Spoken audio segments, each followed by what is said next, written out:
श्री कृष्ण मित्रों, मैं प्रियंका स्वागत करती हूँ आपका जीवन और आध्यात्म में। कैसे हैं आप सब मित्रों? आज एक नई कहानी लेके आई हूँ।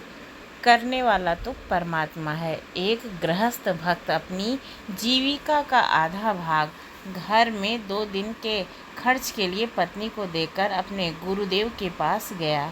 2 दिन बाद उसने अपने गुरुदेव को निवेदन किया कि अभी मुझे घर जाना है। मैं धर्मपत्नी को 2 ही दिन का खर्च दे पाया हूँ। घर खर्च खत्म होने पर मेरी पत्नी व बच्चे कहाँ खाएंगे? गुरुदेव ने बहुत समझाने पर भी वो नहीं रुका, तो उन्होंने उसे एक चिट्ठी लिखकर दी और कहा कि रास्ते में ये चिट्ठी मेरे एक भक्त को देते जाना। वह चिट्ठी लेकर भक्त के पास गया। उस चिट्ठी में लिखा था कि जैसे ही मेरा यह भक्त तुम्हें यह खत दे, तुम इसको 2 साल के लिए मौन साधना की सुविधा वाली जगह में बंद कर देना। उस गुरु भक्त ने वैसा ही किया। वह गृहस्थी शिष्य 2 साल तक अंतर गुरु के बताए अनुसार नियम पूर्वक साधना करता रहा, परंतु कभी कभी इस सोच में भी पड़ जाता था कि मेरी पत्नी का क्या हुआ होगा, बच्चों का क्या हुआ होगा। उधर उसकी पत्नी समझ गई थी कि शायद पतिदेव वापस नहीं लौटेंगे, तो उसने किसी के यहाँ खेती बाड़ी का काम शुरू कर दिया था। खेती करते करते उसे हीरे जवाहरात का एक मटका मिला। उसने ईमानदारी से वह मटका जो है वो खेत के मालिक को दे दिया। उसकी ईमानदारी से खुश होकर के जो खेत का मालिक था, उसने उसके लिए एक पक्का अच्छा सा मकान बनवा दिया और आजीविका हेतु ज़मीन जायदाद भी दे दी। यानी कि उसके खाने कमाने भर की जो ज़मीन थी वो उसके लिए खरीद दी।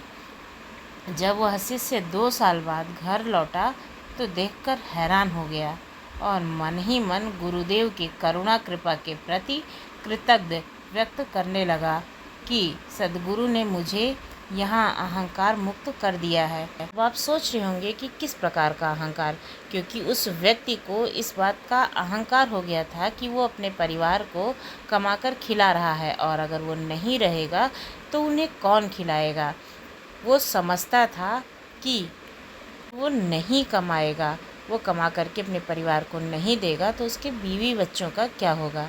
करने वाला तो सब परमात्मा है, लेकिन झूठे अहंकार के कारण मनुष्य समझता है कि मैं करने वाला हूँ। वह अपने गुरुदेव के पास पहुँचा, उनके चरणों में पड़ गया। गुरुदेव ने उसे समझाते हुए कहा, बेटा, हर जीव का अपना अपना प्रारब्ध होता है और उसके अनुसार उसका जीवन यापन होता है।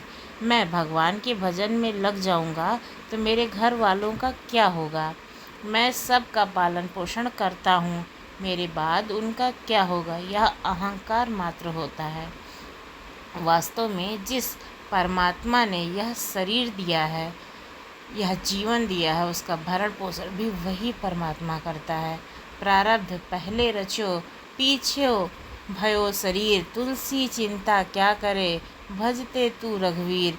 शिष्य को अपनी गलती का एहसास हो गया था और सद्गुरु के आश्रम में रहते हुए गुरु के बताए हुए सद्मार्ग पर, वह साधना मार्ग पर अपने जीवन परम कल्याण परमार्थ की प्राप्ति में लग गया और सदैव प्रसन्न रहने लगा। उसको जो मिलता था उसी में खुश हो जाता था।